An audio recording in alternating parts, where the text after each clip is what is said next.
It will be funny. Maybe I finish talking with you now. Maybe I go to my hotel and collapse and die. They will say, "Oh, this guy has used him for rivers."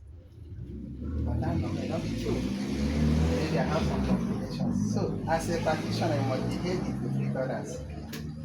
Take it if there's nothing you're getting away with this training. Put it at the back of your mind that at least every 3 months, check your vital signs, know your numbers, your BP number, your sugar level, so that you should behave it before you treat others. If you come for your program, you are listening, ask them. In fact, once in a while, do those routine check for them. You don't need to check your own BP for yourself. Okay? Let your colleague or someone else. It may be more like for the fun of it, but there are a lot of benefits to it. As you're making more money, begin to look at your weight. Okay? There are so many issues that relate with overweight and obesity. Check your BMI, check your cholesterol level, look at what we eat. We are more like what we feed on. Okay? So those things will go a long way to help you. Then when you're practicing herbal medicine, you're producing a product. Always have this mindset that this one I'm producing. What if I'm the one to use it? Or I'm producing this for my son, my only son, or my only daughter, or my aging parents. When you're doing that, you go a long way to help you. When you're doing production, there's what is called standard operating procedure. Contamination can come from anywhere.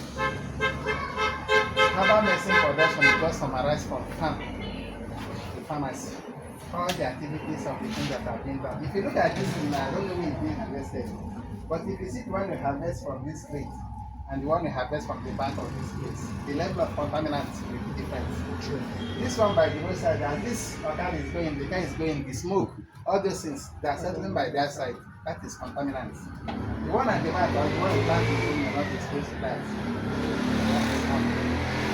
So when you're producing, I get this idea that if you see this in your lago, whatever stuff, you say, okay, it's producing. You have your baby at your back. You carry the baby, there's no records and all this stuff. As you're giving this, you want to mix this, your baby cool. You keep that in the way you put it. Just clean the this and come out and carry this. You contaminated those things. They are not doing it deliberately, but out of ignorance.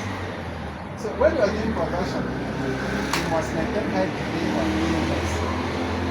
You may have the best herb from the best source that is preserved, but the process of transportation, maybe as I was coming from Lagos yesterday, I have one of these powders in my blood. I was telling someone when we are young that I was doing too much. I used to enter Sanusi Adamu bus. I don't know who knows about Sanusi Adamu.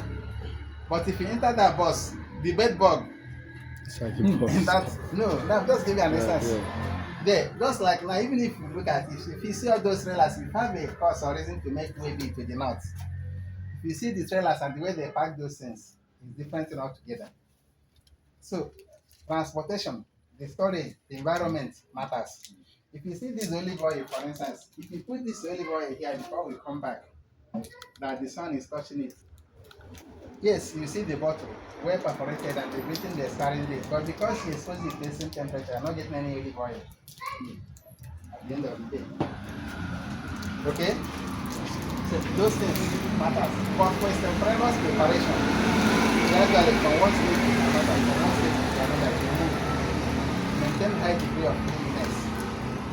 Let me give you a typical example. There was a day I came back, that was when I started natural medicine.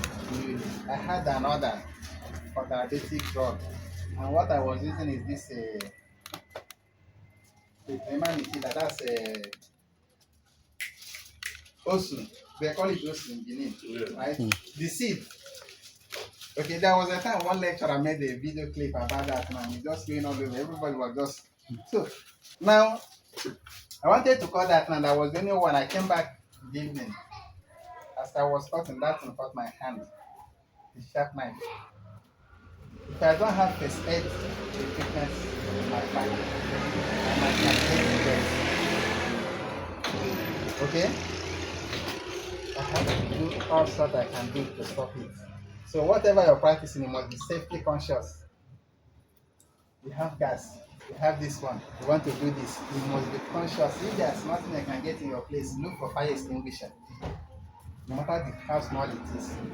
If they are coming to inspect, madam, are you sleeping? We do electrical side. So if you have fire extinguisher, it will protect you. Because one is while you're protecting others, you must take adequate precaution to protect yourself. Okay? You must have fire extinguisher. You must have a functional first aid box. I believe this is Association of Integrative Medicine, right? Yes, so So now as integrative medicine practitioners, you are not against orthodox medicine. And I put the example with the paracetamol that if you're being asked to supply your product, you cannot